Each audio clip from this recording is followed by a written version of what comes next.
ദീൻദയാൽ ഉത്തർപ്രദേശിന്റെ ബദായൂം ജില്ലയിലാണ് താമസിച്ചുകൊണ്ടിരുന്നത്. അവൻ നല്ലൊരു കൃഷിക്കാരനായിരുന്നു.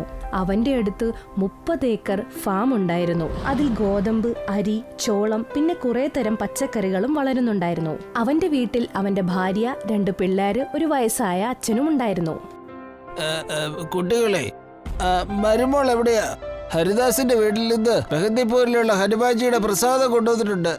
വാ, നിങ്ങളുടെ ആഗ്രഹങ്ങൾ പ്രാർത്ഥിച്ചത് കഴിക്ക്. അപ്പൂപ്പ, എനിക്ക് ഞാൻ കഴിച്ചോളാം. എൻ്റെ ഹനുമാൻജി, എൻ്റെ ക്ലാസ്സിലെ മോണിറ്ററായ ഋഷിക പരീക്ഷയ്ക്ക് തോറ്റു പോവണേ. അവൾക്ക് അല്ലെങ്കിൽ ഇത്തിരി കൂടുതലായിപ്പോ. അവൾ എല്ലാ പിള്ളേരോടും മിണ്ടാതിരിക്കാൻ എപ്പോഴും പറയും. അല്ലയോ ഹനുമാൻജി, ഇംഗ്ലീഷ് ടീച്ചറായ നിധി മാഡത്തിന്റെ സ്കൂളിലെ ജോലി പോകണം. ടീച്ചർ ദിവസവും ഹോംവർക്ക് തരുവാ. എനിക്ക് വീഡിയോ ഗെയിം കളിക്കാൻ പോലും സമയം കിട്ടുന്നില്ല. നേഹ, രാഹുൽ, ഇതുപോലെ മറ്റുള്ളവർക്ക് ദോഷം വരുന്ന പ്രാർത്ഥനകൾ ചെയ്യാൻ പാടില്ല. ദൈവത്തിന്റെ അടുത്ത് പ്രാർത്ഥിക്കുന്നത് എപ്പോഴും നമുക്ക് നല്ലത് വരാനും മറ്റുള്ളവർക്ക് നല്ലത് വരാനേ പ്രാർത്ഥിക്കാൻ പാടുള്ളൂ. ഇങ്ങനെയല്ല. അതേ കുട്ടികളെ, മരുമോള് പറഞ്ഞത് വളരെ ശരിയാ. എനിക്ക് നിങ്ങളെ പോലെ വിദ്യാഭ്യാസമില്ല. പക്ഷെ ഞാൻ നിങ്ങളോട് പറയുന്നത്, നിങ്ങൾ പരീക്ഷയിൽ ജയിക്കാനും നല്ല ജോലി കിട്ടാനും വേണ്ടി പ്രാർത്ഥിക്കുക. അച്ഛാ, ഈ കെട്ടിൽ എന്താ കൊണ്ടുവന്നിരിക്കുന്നേ? വല്ല നിധിയും വല്ലതും ആണോ? അതിലെന്താ ഉള്ളതെന്ന് എനിക്കറിയില്ല മക്കളെ. ഞാൻ റോഡിലൂടെ നടക്കുമ്പോ അതുവഴി പോയിരുന്ന ഒരാളുടെ വണ്ടിയിൽ നിന്ന് വീണതായിരുന്നു. എല്ലാവർക്കും ആഗ്രഹമായിരുന്നു എന്താണ് ആ കെട്ടിന്റെ അകത്തുള്ളത് എന്നറിയാൻ. ആ കെട്ട് തുറന്നു നോക്കിയപ്പോൾ അതിനകത്ത് ഒരുപാട് മൂഫലി ഉണ്ടായിരുന്നു. അല്ല, ഇതിൽ നിറച്ച് കടലയാണല്ലോ. കഴിക്കാൻ കടലയെങ്കിലും കിട്ടിയല്ലോ. നമ്മുടെ ഗ്രാമത്തിലാണെങ്കിൽ കടല കിട്ടാനേ ഇല്ല. ദീൻദയാലിന്റെ ഭാര്യ സദ്ഗുണമുള്ള ഒരു സ്ത്രീയായിരുന്നു. ദീൻദയാലോട് അവള് പറഞ്ഞു, ഈ മൂൺഫിലി ഒന്നും നമ്മുടേതല്ല, അതുകൊണ്ട് തന്നെ ഇത് വിൽക്കണം. അതിന്റെ കാശ് നമ്മൾ ദാനം ചെയ്യും. മരുമോള് പറഞ്ഞ ശരിയാ. എങ്കിലും ഒരു ദിവസം കൂടെ നമ്മൾ കാത്തിരിക്കണം. ഇതിന്റെ ഉടമസ്ഥൻ ഈ കടല വാങ്ങാനായി നമ്മളെ തിരക്കി ഗ്രാമത്തിൽ വരുമെന്ന് നമുക്ക് നോക്കാമല്ലോ. ദീൻദയാലിന്റെ അനിയൻ സുരേഷ് നഗരത്തിലാണ് താമസിച്ചുകൊണ്ടിരുന്നത്. അവനും 30 ഏക്കർ സ്ഥലവും കിട്ടിയിരുന്നു. പക്ഷെ അവൻ ആ സ്ഥലം വിറ്റ് നഗരത്തിൽ ഒരു പ്ലോട്ട് വാങ്ങി വീട് വെച്ചു. നഗരത്തിൽ വന്ന് സുരേഷിന് അത്ര സുഖമൊന്നും തോന്നിയില്ല. അവന്റെ ഭാര്യ രേഖയ്ക്ക് ഇവൻ എങ്ങനെയെങ്കിലും കുറെ കാശ് കൊണ്ടുവന്ന് അവളുടെ തലയ്ക്ക് മീതെ ഇടണമെന്നായിരുന്നു. അതെ, പുറകിലുള്ള ഓംകാർജിയുടെ വീട്ടിൽ പുതിയ AC വന്നു. ഇവിടെയാണെങ്കിൽ ഒരു AC-യും ഇല്ല. എന്ത് ചൂടാണ്! ഈ ചൂട് കാരണം എന്റെ മുടി മുഴുവൻ പൊഴിഞ്ഞു പോവുകയാണ്. ഇങ്ങനെ ഒരു ജീവിതമായിരുന്നെങ്കിൽ ഞാൻ നിന്നെ ഒരിക്കലും കല്യാണമേ കഴിക്കില്ലായിരുന്നു. പെട്രോളും റേഷനും വാങ്ങണ്ടേ? പിന്നെ ഇൻഷുറൻസിന്റെ തുക, ഇതെല്ലാം കൂടെ കഴിഞ്ഞ എവിടാ കാശ്? പിന്നെ AC എങ്ങനെ വാങ്ങും? നിന്റെ വില കൂടിയ വസ്ത്രങ്ങൾക്കും ബ്യൂട്ടി പ്രോഡക്റ്റിനും നിനക്ക് കാശ് വേണ്ടേ? അയൽപക്കക്കാരുടെ ഒക്കെ വീട്ടിലെ പലവ്യഞ്ജനം ഒക്കെ നാട്ടിൽ നിന്നാണ് വരുന്നത്. നമ്മൾ മാത്രമേ ഉള്ളൂ ഈ കടയിന്ന് വാങ്ങുന്നത്. നിങ്ങളുടെ ചേട്ടന് നാട്ടിൽ ഒരു ചെലവും ഇല്ലല്ലോ. നിങ്ങൾ കുറച്ച് സ്ഥലം എന്തുകൊണ്ടാ ചേട്ടനോട് ചോദിക്കാത്തത്? പുള്ളിക്കാണെങ്കിൽ എന്തെങ്കിലും കൂലിവേല ചെയ്ത് ജീവിക്കാമല്ലോ. എനിക്ക് അവകാശപ്പെട്ട ഭൂമി നേരത്തെ തന്നതാ. ഇനിയും എങ്ങനെയാ സഹായം ചോദിക്കുന്നേ? ഇത്ര സത്യസന്ധനായിട്ട് ജീവിക്കാമെന്ന് നിങ്ങൾ കരുതുന്നുണ്ടെങ്കിലേ ഈ നാട്ടിലൊന്നും ജീവിക്കാൻ പറ്റത്തില്ല. കുറച്ചൊക്കെ കള്ളത്തരവും വെട്ടിപ്പും ഒക്കെ കാണിച്ചാൽ മാത്രമേ ജീവിക്കാൻ പറ്റുള്ളൂ. നിങ്ങൾ എന്തെങ്കിലും പറഞ്ഞ് ഈ ഞായറാഴ്ച നാട്ടിൽ പോയിട്ടേ കുറച്ച് അരിയും ഗോതമ്പും ഒക്കെ കൊണ്ടുപോവാ. ഞായറാഴ്ച ആയപ്പോൾ ദീൻദയാലിന്റെ വീട്ടിൽ അവൻ എത്തി. ചിറ്റപ്പ, നമസ്കാരം. നമസ്കാരം മക്കളെ, നമസ്കാരം. ചേട്ടൻ എവിടെ ചേച്ചി? അദ്ദേഹം അച്ഛനെയും കൊണ്ട് കണ്ണാശുപത്രിയിൽ പോയേക്കുവാ. രാത്രിയിൽ അച്ഛന് ഒന്നും കാണാൻ പറ്റുന്നില്ല. ചേട്ടനോട് ഒരു കാര്യം ചോദിക്കാൻ വേണ്ടി വന്നതാ. 20 കിൻഡൽ ഗോതമ്പും പിന്നെ ഒരു 20 കിൻഡൽ നെല്ലും വേണം. ഇല്ല, ഇപ്രാവശ്യം കിട്ടത്തില്ല. കഴിഞ്ഞ വിളവിനെടുത്ത സാധനങ്ങളൊക്കെ അങ്ങ് വിൽക്കുകയും ചെയ്തു. മഴയൊക്കെ അല്ലായിരുന്നോ, ഒന്നുമേ കിട്ടിയില്ല. പിന്നെ കടയിൽ പോയി കഴിഞ്ഞാൽ ഈ പറഞ്ഞ സാധനങ്ങളൊക്കെ നിനക്ക് മേടിക്കാൻ പറ്റും. ഞാൻ വാങ്ങാൻ വന്നതല്ല, വാങ്ങാൻ പണമില്ലാത്തതുകൊണ്ട് തരുമോന്ന് ചോദിക്കാൻ വന്നതാ. ഇതെന്താണ് നീ പറയുന്നത്? നിനക്ക് നഗരത്തിൽ നല്ല ജോലിയില്ലേ? പിന്നെ നിങ്ങൾ 2 പേരല്ലേ ഉള്ളൂ. ഇവിടെയാണെങ്കിൽ 2 പിള്ളേരുണ്ട്, അച്ഛനുണ്ട്. അച്ഛൻ്റെ മരുന്നിന് തന്നെ നല്ല ചെലവാണ്. നിനക്ക് എല്ലാം കൂടെ തന്നാൽ പിന്നെ ഞങ്ങൾ എങ്ങനെയാ തിന്നുക? ഞങ്ങൾക്ക് ആകെയുള്ള ഇതാണ്. ചേച്ചിയോട് ഇങ്ങനെ ചോദിച്ചിട്ട് ഒരു കാര്യവുമില്ല. ചേട്ടൻ വരട്ടെ, ഞാൻ ചേട്ടനോട് ചോദിക്കാം. ഇവിടെ ഭക്ഷണമുണ്ടോ? ഇല്ലെങ്കിൽ അതും തീർന്നെന്നാണോ? ഇങ്ങനെ എന്തിനാണ് പറയുന്നത് സുരേഷ്? നീ ഞങ്ങളുടെ കുടുംബത്തിലെ അംഗമല്ലേ? ഇവിടെ എന്താണോ ഞാൻ ഉണ്ടാക്കുന്നത് അത് തന്നെ ഞാൻ നിനക്കും തരും. എത്ര ദിവസം വേണമെങ്കിലും നിന്നു. ദീൻ ദയാലിന്റെ വീട്ടിൽ വന്ന് സുരേഷ് അവനോട് സംസാരിച്ചു. ദീൻ ദയാലും അവനോട് പറഞ്ഞത് ഗീത പറഞ്ഞതൊക്കെ തന്നെയായിരുന്നു. നിങ്ങൾ എന്നെ സഹായിക്കുമെന്ന് ഞാൻ കരുതിയത് വെറുതെയാണ്. ഞാൻ പോകുന്നു. ഇനി ഒരിക്കലും ഞാൻ ഇവിടേക്ക് വരില്ല. നീ ഞങ്ങളോട് പിണങ്ങല്ലേ സുരേഷ്?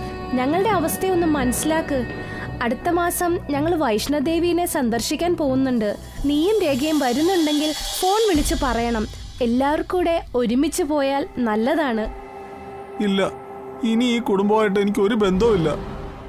സുരേഷ് പിണങ്ങി വീട്ടിൽ വന്ന് രേഖയോടെല്ലാം പറഞ്ഞു. അവര് മലയുടെ വശത്തോട്ടല്ലേ പോകുന്നത്? ഇത് നമുക്ക് നല്ലൊരു അവസരമാണ്. അല്ല, എനിക്ക് മനസ്സിലാവുന്നില്ല. നീ എന്താ ഉദ്ദേശിക്കുന്നത്? ഓ, കൂടുതലൊന്നും നിങ്ങൾ ചിന്തിക്കാൻ നോക്കണ്ട. ജീവിതമൊക്കെ ദൈവത്തിന്റെ കയ്യിലല്ലേ. നീ അങ്ങ് പോങ്ങോട്ട്. ചേച്ചി, ഇന്നലെ ഞാൻ ചേച്ചിയോട് എന്തൊക്കെയോ ദേഷ്യപ്പെട്ട് പറഞ്ഞു. ഞങ്ങൾക്ക് ബന്ധുക്കളായിട്ട് നിങ്ങളല്ലാതെ ആരാ ഉള്ളത്? എന്നോട് ക്ഷമിക്കൂ. അത് കുഴപ്പമില്ല സുരേഷ്. ചെറിയവര് തെറ്റ് പറയും. അത് നേരെയാക്കി കൊടുക്കേണ്ടത് വലിയവരുടെ കടമയല്ലേ? ചേച്ചി, നിങ്ങള് എപ്പോഴാ യാത്ര പോകുന്നെന്ന് പറഞ്ഞേ? ഞങ്ങൾ 17-ാം തീയതി മോട്ടോർ സൈക്കിളിലായിരിക്കും പോകുന്നത്. അച്ഛനും മക്കളും ഇവിടെ തന്നെ ഉണ്ടാവും. മക്കൾക്ക് പരീക്ഷ തുടങ്ങുമല്ലേ. ശരി, നിങ്ങൾ തിരിച്ചു വരുമ്പോ ഒന്ന് അറിയിക്കണം. എനിക്ക് പ്രസാദം വാങ്ങാൻ വരാനാ.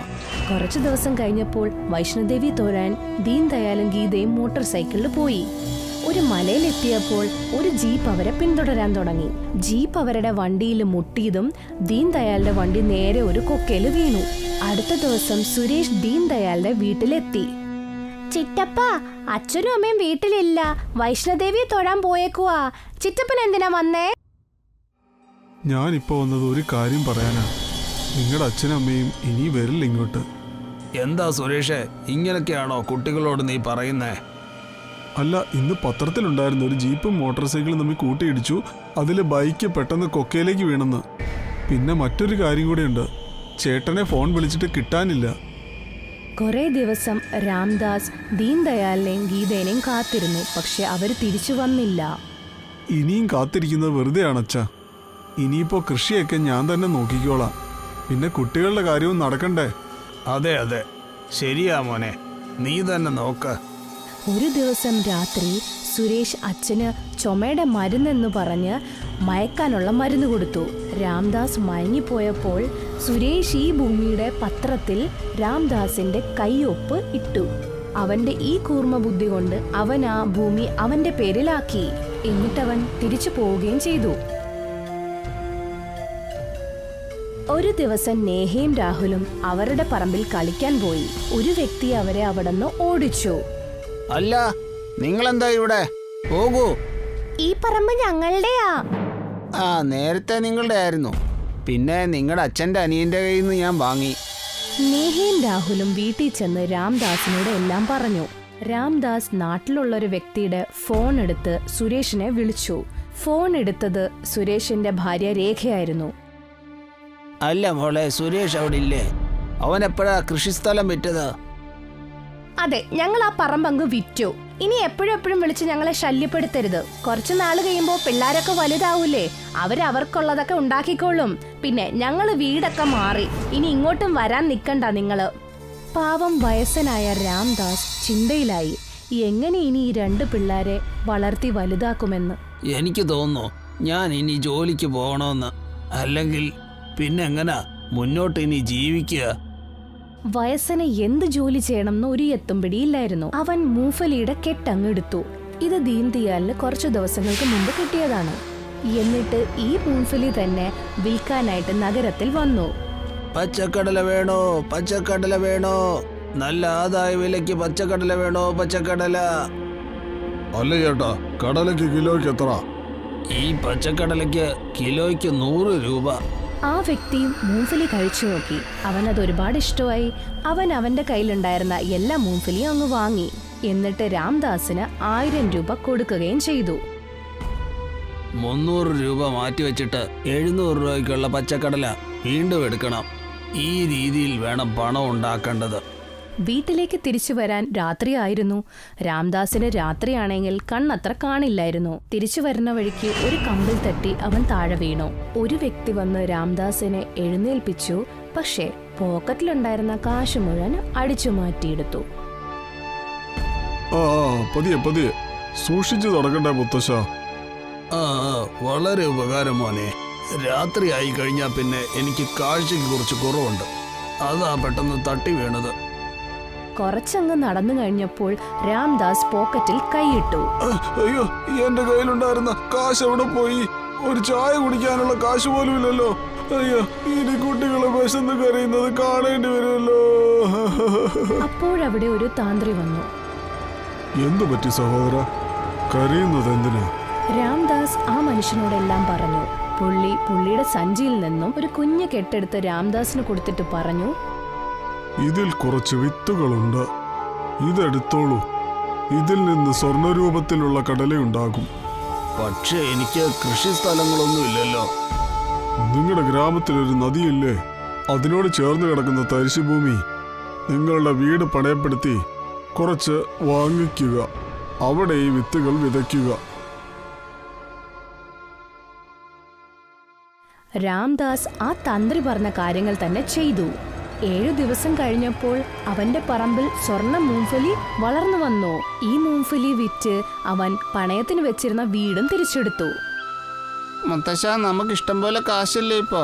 നമുക്ക് പട്ടണത്തിൽ പോയൊരു സിനിമ കാണാം. രാംദാസ്, നേഹ, രാഹുൽ നഗരത്തിൽ സിനിമ കാണാൻ വന്നു. സുരേഷും രേഖയും അതേ സിനിമാ ഹാളില് സിനിമ കാണാൻ വന്നു. നിങ്ങളുടെ കയ്യില് ഇത്രയും പൈസയൊക്കെ എവിടെന്നാ നഗരത്തിൽ വന്ന് സിനിമ കാണാനൊക്കെ? ചിറ്റപ്പൻ ഞങ്ങളെ പറ്റിച്ചല്ലേ ഞങ്ങളുടെ പറമ്പൊക്കെ മേടിച്ചത്. പക്ഷെ ഞങ്ങളുടെ ഇപ്പൊ ഒരു പറമ്പുണ്ട്, അതിൽ ഞങ്ങക്ക് സ്വർണ്ണ മൂംഫലി കിട്ടും. ഇപ്പൊ ശരിക്കും പറഞ്ഞാ നിങ്ങളാണ് പാപ്പരായത്. സിനിമ കണ്ട് രാംദാസും നേഹയും രാഹുലും വീട്ടിൽ വന്നപ്പോൾ ദീൻ ദിയാലും ഗീതയും വാതിലിന്റെ അവിടെ നിൽക്കുന്നതായിട്ട് കണ്ടു. ഈശ്വരന്റെ അനുഗ്രഹം കൊണ്ടാ മക്കളെ നിങ്ങൾ ജീവിച്ചിരിക്കുന്നത്. ഞാൻ നിങ്ങൾ തിരിച്ചു വരുമെന്ന് പോലും പ്രതീക്ഷിച്ചില്ല. പ്രതീക്ഷയൊക്കെ നഷ്ടപ്പെട്ടിരുന്നു. ഞങ്ങൾ കൊക്കയിലേക്ക് വീണു, പക്ഷേ ഈശ്വരന്റെ അനുഗ്രഹം കൊണ്ട് രക്ഷപ്പെട്ടു. എല്ലാം ഒന്ന് ശരിയായിട്ട് വരാമെന്ന് കരുതി. രാംദാസ് സുരേഷിന്റെ എല്ലാ വൃത്തികെട്ട കാര്യങ്ങളും അവരോട് പറഞ്ഞു. സ്വർണ്ണ മൂംഫലിയുടെ കാര്യവും പറഞ്ഞു. ദൈവം ഒരു കൈ കൊണ്ട് എടുത്താൽ തന്നെ എന്താ അടുത്ത കൈ കൊണ്ട് തരുകയല്ലേ? സുരേഷിൽ നിന്നും നമുക്ക് ആ പറമ്പ് തിരിച്ചെടുക്കണമെങ്കിൽ ഒരു കാര്യമേ ഉള്ളൂ. ഗീതയ്ക്ക് ഉറപ്പുണ്ടായിരുന്നു സുരേഷ് ഈ സ്വർണത്തിന്റെ പറമ്പും കൂടെ തട്ടിയെടുക്കാൻ എന്തായാലും വരുമെന്ന്. കെട്ടിലുണ്ടായിരുന്ന എല്ലാ വിത്തുകളും അവർ കുഴിച്ചിട്ട് അവർക്ക് സ്വർണ്ണ മൂംഫലി കെട്ടി അത് വിറ്റ് ആ പൈസ അവർ ബാങ്കിൽ കൊണ്ടുവിടുകയും ചെയ്തു. കുറച്ചു ദിവസം കഴിഞ്ഞ് സുരേഷ് നാട്ടിൽ വന്ന് ഗീതയോട് പറഞ്ഞു, ചേച്ചി, എന്നോട് ക്ഷമിക്കുക ചേച്ചി. ഞാൻ എന്റെ സ്ഥലം വിൽക്കുകയാണ്. നിങ്ങൾ ഇപ്പോൾ തന്നെ സ്വർണ്ണക്കടല കൊണ്ട് കുറെ പണം സമ്പാദിച്ചില്ലേ? സ്വർണ്ണക്കടല ഉണ്ടാവുന്ന കൃഷിസ്ഥലം എനിക്ക് തരൂ. നിങ്ങളുടെ സ്ഥലം 15 ലക്ഷം രൂപയ്ക്കാണ് വിറ്റത്. ഞാനൊരു 15 ലക്ഷം രൂപ നിങ്ങൾക്ക് തരാം. ശരി. സുരേഷ് 15 ലക്ഷം രൂപ കൊടുത്ത് ആ പറമ്പ് മേടിക്കുകയും ചെയ്തു. അവൻ കരുതിയത് ആ പറമ്പിൽ എന്തോ മാന്ത്രികമുണ്ടെന്ന്. ശരിക്കും പറഞ്ഞാൽ ആ മാന്ത്രികൻ തന്ന ആ വിത്തുകളിലായിരുന്നു മാന്ത്രികം. സുരേഷ് കുറെ വിത്തുകളെടുത്ത് ആ പറമ്പിൽ കുഴിച്ചിട്ടു. പക്ഷെ അവിടെ ഒന്നും സംഭവിച്ചില്ല. സുരേഷിന് ദേഷ്യം വന്ന് ഗീതയുടെ അടുത്ത് വന്നു. ചേച്ചി, ആ സ്ഥലത്ത് നിന്നൊന്നും കിട്ടിയില്ലല്ലോ. അതിന് ഞങ്ങൾ എന്താണ് വേണ്ടത്? നിന്റെ കർമ്മഫലം കൊണ്ടായിരിക്കും ചിലപ്പോ ദൈവം നിന്റെ കൂടെ നിൽക്കാത്തത്. എന്റെ 15 ലക്ഷം എനിക്ക് വേണം. നീ തന്ന പൈസ ഞങ്ങൾ ചെലവാക്കി കഴിഞ്ഞു. ആ പൈസയുടെ പേരും പറഞ്ഞേ ഞങ്ങളെ ഇനി ശല്യപ്പെടുത്താൻ വരരുത്. ആ പൈസ ഞങ്ങളുടെ തന്നെയല്ലേ. കൂടുതൽ വിളച്ചലെടുത്താലേ ഞാൻ പോലീസിനെ അങ്ങ് വിളിപ്പിക്കും. ഞങ്ങൾക്ക് നന്നായിട്ട് അറിയാം അന്ന് ഞങ്ങളെ കൊക്കയിൽ തള്ളിയിട്ട ജീപ്പൊക്കെ നിന്റെ തന്നെയാണെന്ന്. പിന്നെ അച്ഛനെ മയക്കി കിടത്തിയിട്ട് ആ പറമ്പ് നീ നിന്റെ പേർക്കാക്കിയെടുത്തില്ലേ? ഇതെല്ലാം കേട്ട് സുരേഷ് പേടിച്ചു വിറച്ച് തിരിച്ച് നാട്ടിലേക്ക് പോയി. പിന്നെ ഇവിടേക്ക് തിരിച്ചു വന്നിട്ടില്ല. ഗംഗാനദിയുടെ തീരത്ത് നല്ല ഭംഗിയുള്ള ഒരു ഗ്രാമമുണ്ടായിരുന്നു. അവിടെ ബാബു എന്ന പേരുള്ള ചെറുക്കൻ അവന്റെ പ്രായമായ അമ്മയുടെ ഒപ്പം താമസിക്കുമായിരുന്നു. ബാബുവിന് കുസൃതി മാത്രമല്ല, ഒപ്പം അത്യാഗ്രഹവും ഉണ്ടായിരുന്നു. ബാബു, നീ അറിഞ്ഞോ? കഞ്ചന്റെ അച്ഛൻ പുതിയ സൈക്കിൾ മേടിച്ചു. പുതിയ സൈക്കിളോ? എന്നാ പിന്നെ അത് ഓടിച്ചേ പറ്റൂ. ബാബു അവിടുന്ന് ഓടി നേരെ കഞ്ചന്റെ വീട്ടിലേക്ക് പോയി. അവൻ നോക്കിയപ്പം സൈക്കിൾ വീടിന്റെ മുറ്റത്ത് തന്നെ ഉണ്ട്.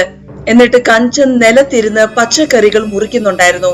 ബാബു വലിയൊരു തൊട്ടിക്കകത്ത് വെള്ളം നിറച്ച് കഞ്ചന്റെ ദേഹത്ത് വെള്ളം ഒഴിച്ച് ആ തൊട്ടി അവളുടെ തലയിൽ വെച്ചു. ആരാ ഇത്?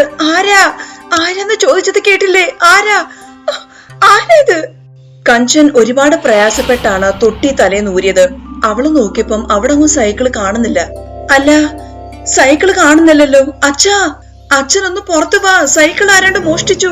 സൈക്കിൾ ഓടിച്ചോണ്ട് ബാബു അവന്റെ വീട്ടിലെത്തി. ഇത് കണ്ടില്ലേ അമ്മേ, കഞ്ചന്റെ അച്ഛൻ പുതിയ സൈക്കിൾ മേടിച്ചത് ഞാൻ മോഷ്ടിച്ചു. നീ ചെയ്തത് തെറ്റാ മോനെ. ഇപ്പൊ തന്നെ കഞ്ചന്റെ വീട്ടിൽ പോയി ആ സൈക്കിൾ അവർക്ക് തിരിച്ചു കൊടുക്ക്. മറ്റുള്ളവരുടെ സാധനം കാണുമ്പോ മനസ്സിൽ അത്യാഗ്രഹം പാടില്ലെന്ന് ഞാൻ നിന്നോട് മുമ്പേ പറഞ്ഞിട്ടില്ലേടാ? അത് മനസ്സിലായിട്ടില്ലേ? നാളെ നിന്നെ കാണാൻ പെണ്ണിന്റെ വീട്ടുകാര് വരുന്നുണ്ട്. നാട്ടുകാരാരെങ്കിലും നിന്നെ കുറിച്ച് അവരോട് പരാതി പറഞ്ഞാ പിന്നെ ഞാൻ എന്താണ് അവരോട് പറയാൻ പോകുന്നേ? ബാബുവിന്റെ വിവാഹം നടന്നു. കുറച്ചു വർഷങ്ങൾക്ക് ശേഷം അവന്റെ അമ്മ മരിച്ചുപോയി. അതെ, നിങ്ങൾ ഈ നാട് മുഴുവനും വെറുതെ വായി നോക്കി നടന്നാ പിന്നെ എങ്ങനെയാ? വീട്ടിലെ ചെലവൊക്കെ ആര് നോക്കും? കുടുംബമൊക്കെ ആയിക്കഴിഞ്ഞാ പിന്നെ ആ ചെലവ് നോക്കണ്ടേ? ഞാൻ നിങ്ങൾക്ക് എന്റെ ഒരു വള തരാം.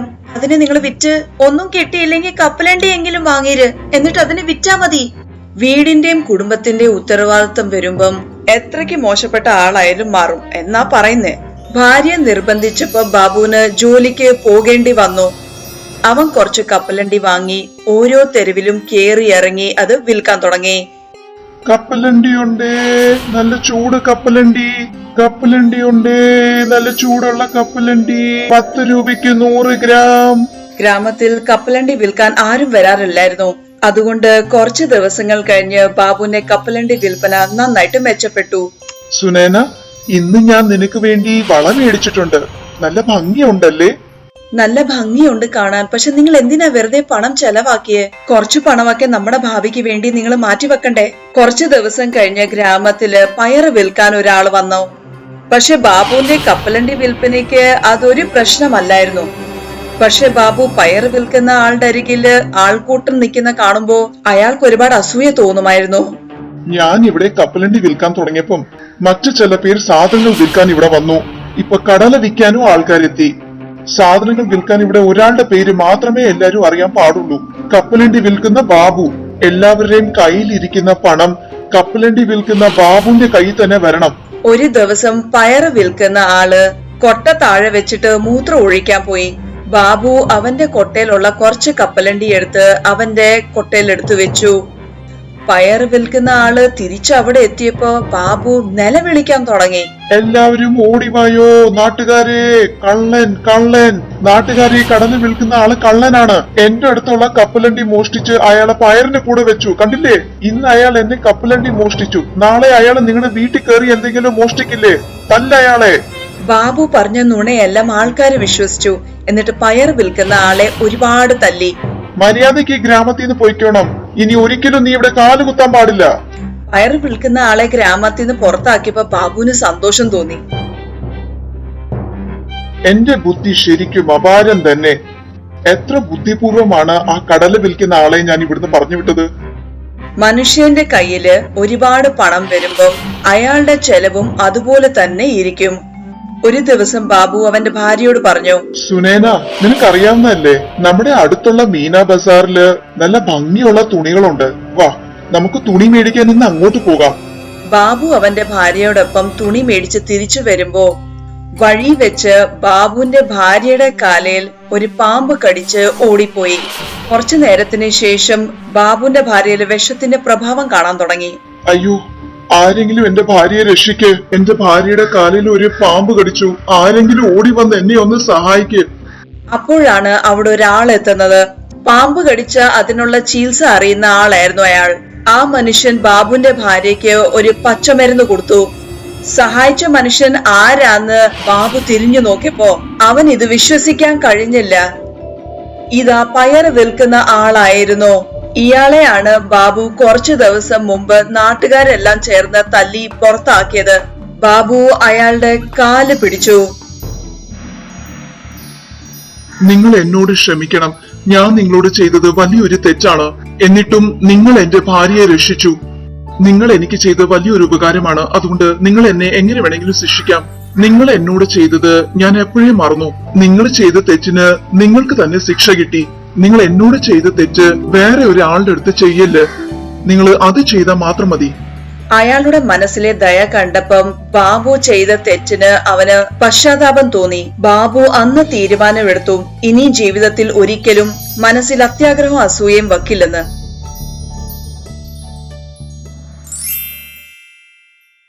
രാധാപൂർ എന്നൊരു ഗ്രാമത്തില് മുറാരി എന്ന പേരുള്ള പാലുകാരൻ അയാളുടെ ഭാര്യയും മകനോടൊപ്പം താമസിക്കുമായിരുന്നു.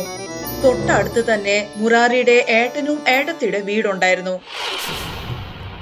അവർക്കും ഒരു മകനുണ്ടായിരുന്നു, പേര് മോഹൻ. ഒരു ദിവസം പുലർച്ചയ്ക്ക് മുറാരിയുടെ ഏട്ടത്തി അവരുടെ വീട്ടിലേക്ക് വന്നു. മുറാരി, നിങ്ങളുടെ മകൻ എന്റെ മകന്റെ അടുത്തുനിന്ന് 2000 രൂപ തട്ടിയെടുത്തു. അവന്റെ കയ്യിൽ നിന്ന് പണം തിരിച്ചു മേടിച്ചതാ. വല്യമ്മ എന്തായി പറയുന്നേ? നീ മോഹന്റെ കയ്യിൽ നിന്ന് 2000 രൂപ തട്ടിയെടുത്തോ? അച്ഛ, 2 ദിവസം മുമ്പേ മോഹൻ എന്റെ ബാഗ് തട്ടിയെടുത്തായിരുന്നു. അതുകൊണ്ടാണ് ഞാൻ അവന്റെ കയ്യിൽ നിന്ന് പണം തട്ടിയെടുത്തത്. മര്യാദയ്ക്ക് പണം തിരിച്ചു കൊടുക്ക്. വീട്ടിനകത്ത് വെറുതെ ഇരുന്ന് നിന്റെ തലയ്ക്ക് ഭ്രാന്ത് പിടിച്ചു. നാളെ തൊട്ട് നീ എന്നോടൊപ്പം പാല് വിൽക്കാൻ വരും. മുരാരി അയാളുടെ മകനെ സ്ഥിരമായി പാല് മേടിക്കുന്ന ആൾക്കാരെ വീട് കാണിച്ചു കൊടുത്തു. നീ എല്ലാവരുടെയും വീട് കണ്ടല്ലോ. ഇനി ഞാൻ പാടത്തെ പണിയെല്ലാം നോക്കിക്കോളാം. പാല് കൊണ്ടുപോയി കൊടുക്കുന്ന പണി നീ ചെയ്തോ. പിന്നെ ഒരു കാര്യം നീ ശ്രദ്ധിച്ചു കേക്ക്. ഇന്ന് വരെ ഞാൻ ഈ പാലില് വെള്ളം ചേർക്കുകയോ അതോ വേറെ മായം ചേർക്കുകയോ ചെയ്തിട്ടില്ല. അതുകൊണ്ട് ആൾക്കാരുടെ ഇടയിൽ എനിക്ക് നല്ല പേരുണ്ട്. എന്റെ അടുത്തുനിന്ന് മാത്രമേ അവര് പാല് വാങ്ങിക്കൂ. ഈ ആത്മാർത്ഥതയും ശ്രദ്ധയും നീയും പാലിക്കണം. ശിവ കുറച്ചു ദിവസം ആത്മാർത്ഥതയോടെ പാല് വിറ്റു. പക്ഷേ അവൻ നോക്കിയപ്പം മറ്റേ പാലുകാര് പാലിനകത്ത് വെള്ളം ചേർത്ത് ഒരുപാട് ലാഭമാണ് ഉണ്ടാക്കുന്നത്. ഈ അച്ഛന് ആൾക്കാരെ പറ്റിക്കാൻ അറിഞ്ഞൂടാ. എത്ര നിസ്സാരമായിട്ടാണ് 1 ലിറ്റർ പാലില് വെള്ളം ചേർത്ത് അതിന് 2 ലിറ്റർ ആക്കാൻ പറ്റും. ഇങ്ങനെ ചെയ്താൽ നമുക്ക് ഇരട്ടി ലാഭം ഉണ്ടാക്കാൻ സാധിക്കും. ശിവ എന്നും രാവിലെ അച്ഛന്റെ അടുത്തുനിന്ന് ശുദ്ധമായ പാലും കൊണ്ടാണ് പോകുന്നത്.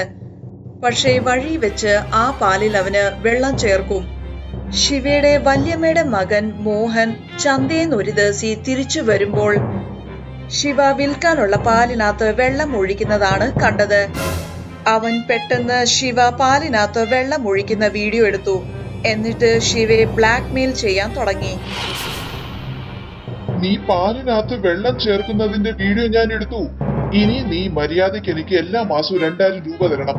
ഇനി ഏതെങ്കിലും ഒരു മാസം പണം എന്റെ കയ്യിൽ വന്നില്ലെങ്കിൽ ഈ വീഡിയോ ഞാൻ നിന്റെ അച്ഛനെ ആയിരിക്കും കാണിക്കുന്നത്. ശിവ പേടിച്ചു പോയി. എന്ത് ചെയ്തിട്ടാണെങ്കിലും ശിവ എല്ലാ മാസം മോഹന് 2000 രൂപ കൊടുക്കും. 2000 രൂപ കൊടുത്തെന്ന് വെച്ച് എനിക്കൊരു പ്രശ്നവും വരാൻ പോകുന്നില്ല. ഇനി ഞാൻ 1 ലിറ്റർ പാലില് 1.5 ലിറ്റർ വെള്ളമാണ് ചേർക്കാൻ പോകുന്നത്. മോഹൻ അവന്റെ അമ്മയോട് കാര്യങ്ങളെല്ലാം തുറന്നു പറഞ്ഞു. മോനെ, നീ എന്തിനാണ് 2000 രൂപ ചോദിക്കുന്നത്? പാല് വിൽപ്പനയിൽ നല്ല ലാഭമുണ്ട്. നീ 7000 രൂപയെങ്കിലും ചോദിക്ക്. അതെ ശിവ, അടുത്ത മാസം തൊട്ട് നീ എല്ലാ മാസവും എനിക്ക് 7000 രൂപ അയക്ക്. ഇല്ലെങ്കിൽ നിന്റെ ആ വീഡിയോ ഞാൻ നിന്റെ അച്ഛനെ കാണിക്കും. എന്റെ ദൈവമേ, ഈ മോഹന്റെ ഡിമാൻഡ് ഓരോ ദിവസം കൂടി വരുന്നുണ്ടല്ലോ. എന്താ ചെയ്യേണ്ടതെന്ന് മനസ്സിലാവുന്നില്ല. അപ്പോഴാണ് ശിവയുടെ കുട്ടിക്കാലത്തെ കൂട്ടുകാരി പിങ്കി അവനെ കണ്ടുമുട്ടുന്നത്. എന്തു പറ്റി ശിവ? എന്തു പ്രശ്നമുണ്ടെന്ന് തോന്നുന്നു? അത് പിന്നെ ഒന്നുമില്ല. ഞാനിവിടെ വെറുതെ. അത് പിന്നെ ഞാൻ നിന്റെ കുട്ടിക്കാലത്തെ കൂട്ടുകാരിയല്ലേ? എന്തിനാ എന്നോട് ഒളിപ്പിക്കുന്നത്? ശിവ പിങ്കിയോട് കാര്യമെല്ലാം തുറന്നു പറയുന്നു. നീ ഇപ്പൊ തന്നെ വീട്ടിൽ പോയി കാര്യമെല്ലാം അച്ഛനോട് തുറന്നു പറഞ്ഞാ മതി. ഇല്ല, അത് ശരിയാവില്ല. അച്ഛൻ എന്നെ വീട്ടിൽ നിന്ന് പുറത്താക്കും. അങ്ങനെ ഒന്നും സംഭവിക്കില്ല. ഇനി എത്ര കാലം മോഹൻ ഇങ്ങനെ പണം കൊടുക്കാൻ ഉദ്ദേശിക്കുന്നത്? ഞാൻ എന്തെങ്കിലും ഒരു പദ്ധതി കണ്ടുപിടിച്ചോളാം. കെമിക്കൽ ഉപയോഗിച്ച് പാലുണ്ടാക്കുന്ന ഒരു പാലുകാരനെ ശിവയ്ക്ക് പരിചയമുണ്ടായിരുന്നു. ശിവ ആ പാലുകാരന്റെ അരികിൽ ചെന്ന് പറഞ്ഞു, നിങ്ങൾക്ക് കെമിക്കൽ ഉപയോഗിച്ച് പാലെങ്ങനെ ഉണ്ടാക്കുന്നതെന്ന് പഠിപ്പിച്ചു തരാമോ? ശിവ കെമിക്കൽ ഉപയോഗിച്ച് കള്ളപ്പാൽ ഉണ്ടാക്കാൻ പഠിച്ചുപോയി. മോഹന് കൊടുക്കാനുള്ള പണം കൊടുത്തതിനു ശേഷവും അവന് നല്ല ലാഭം ഉണ്ടാകുന്നുണ്ടായിരുന്നു. എല്ലാ മാസവും ശിവ എന്തെങ്കിലും ഒരു വിലപിടിപ്പുള്ള വസ്തു വാങ്ങിക്കൊണ്ടുവരുമായിരുന്നു. ഇതെന്താ ശിവ, നീ പിന്നെ ഒരു ടി വി മേടിച്ചോ? കഴിഞ്ഞ മാസം തന്നെയല്ലേ നീ പുതിയൊരു ടി വി മേടിച്ചത്? അത് വെറും സാധാരണ ടി വി ആയിരുന്നു. ഇതൊരു സ്മാർട്ട് ടി വിയാണ്. ഞാൻ ഒരുപാട് പരിശ്രമിക്കുന്നതല്ലേ. അതുകൊണ്ട് നമ്മുടെ അടുത്തുനിന്ന് പാല് മേടിക്കുന്ന ആൾക്കാരുടെ എണ്ണം ഒരുപാട് കൂടി. അങ്ങനെ ലാഭം ഉണ്ടാക്കാനും കഴിയുന്നു. ശിവ പറഞ്ഞതെല്ലാം മുരാരി വിശ്വസിച്ചു. ഒരു ദിവസം മുരാരി പാടത്തിടാൻ കീടനാശിനി മേടിക്കാൻ ചന്തയിൽ പോയപ്പോൾ അയാളുടെ അടുത്തുനിന്ന് സ്ഥിരമായി പാല് മേടിക്കുന്ന ഒരാളെ കണ്ടു. വേറെ എന്തൊക്കെയുണ്ട് രാം പ്രതാപേട്ട? പാലില് കുറവൊന്നുമില്ലല്ലോ. നിങ്ങളുടെ അവിടുത്തെ പാല് വളരെ മോശമാണ്. പാല് കുടിച്ചത് കൊണ്ട് എനിക്ക് തീരെ സുഖമില്ലായിരുന്നു. നിങ്ങൾ പാല് കൊണ്ടുവന്നിടത്തോളം കാലം പാലിന് ഒരു പ്രശ്നവുമില്ലായിരുന്നു. പക്ഷെ നിങ്ങളുടെ മകനാണെങ്കിലോ പാലില് ഒരുപാട് മായം ചേർക്കുന്നുണ്ട്. അടുത്ത മാസം തൊട്ട് നിങ്ങളുടെ അവിടുത്തെ പാല് ഞാൻ നിർത്താൻ പോകുവാണ്. ഇന്ന് തന്നെ ഞാൻ ശിവയോട് ഈ കാര്യം ചോദിക്കുന്നുണ്ട്. അവിടെ മോഹൻ ശിവയുടെ അടുത്തുനിന്ന് ഇനിയും പണം തട്ടിയെടുക്കാനുള്ള ശ്രമത്തിലായിരുന്നു. ഇനി നീ എല്ലാ മാസവും എനിക്ക് 15,000 രൂപ തരും. ഇത്രയും പണം എനിക്ക് തരാൻ കഴിയില്ല. നിങ്ങൾ എന്റെ അവസ്ഥയൊന്ന് മനസ്സിലാക്ക്. പണം തരാൻ കഴിയില്ലേ? എന്നാ ശരി, ഞാൻ നിന്റെ വീട്ടിൽ ചെന്ന് അച്ഛനോട് എല്ലാ കാര്യം തുറന്നു പറയാം. ദേഷ്യപ്പെട്ട മോഹൻ വീഡിയോ മുരാരിയെ കാണിച്ചു. അന്ന് രാത്രി ശിവ പേടിച്ച് വളരെ വൈകിയാണ് വീട്ടിലെത്തിയത്. നീ ചെയ്യുന്ന കള്ളത്തരം ഞാൻ അറിഞ്ഞു. ശിവ അവന്റെ അച്ഛന്റെ മുമ്പിൽ കൊച്ചുകുട്ടികളെ പോലെ കരഞ്ഞു. നിങ്ങൾ എന്നോട് ക്ഷമിക്കണം അച്ഛാ. ഞാനും നിങ്ങളെ പോലെ സത്യസന്ധനും ആത്മാർത്ഥതയുള്ള ആളായ മതിയായിരുന്നു. ആയിരുന്നെങ്കിൽ മോഹൻ എന്നെ ബ്ലാക്ക്മെയിൽ ചെയ്യുന്നില്ലായിരുന്നു. എങ്ങനെ നിങ്ങളുടെ മുമ്പിൽ നാണം കെടേണ്ടി വരത്തില്ലായിരുന്നു. എന്നോട് ക്ഷമിക്കണം അച്ഛാ. മറ്റേ പാലുകാരി ചതിച്ച് പണം ഉണ്ടാക്കുന്ന കണ്ടപ്പം മനസ്സിലെ അത്യാഗ്രഹം കൂടി. എന്ത് ചെയ്തിട്ടാണെങ്കിലും എത്രയും പെട്ടെന്ന് ഒരു പണക്കാരനാകണമെന്ന് ഞാൻ ആഗ്രഹിച്ചു. മോനെ, ഈ ലോകത്ത് സത്യസന്ധനായി ആത്മാർത്ഥതയുടെ വഴിയിൽ നടക്കാൻ വളരെ പ്രയാസമാണ്. പക്ഷെ ആൾക്കാരെ പറ്റിച്ച് പണം ഉണ്ടാക്കുന്നത് വളരെ എളുപ്പമാണ്. ആൾക്കാരെ പറ്റിച്ച് പണിയെടുത്താൽ ചിലപ്പം കുറച്ച് പണം കൂടുതൽ ഉണ്ടാക്കാൻ കഴിയുമായിരിക്കും. പക്ഷെ ആത്മസമ്മാനവും മനസ്സിലെ സന്തോഷം രണ്ടും നേടാൻ കഴിയില്ല. ചെയ്ത തെറ്റിന് ശിവ ഒരുപാട് പശ്ചാത്തപിച്ചു. ഇനി ഒരിക്കലും പാലില് മായം ചേർക്കില്ലെന്ന് അവൻ തീരുമാനിച്ചു. എന്നിട്ട് അവന്റെ അച്ഛനെ പോലെ ആത്മാർത്ഥതയും സത്യസന്ധനായിട്ട് ജീവിതം നയിക്കും.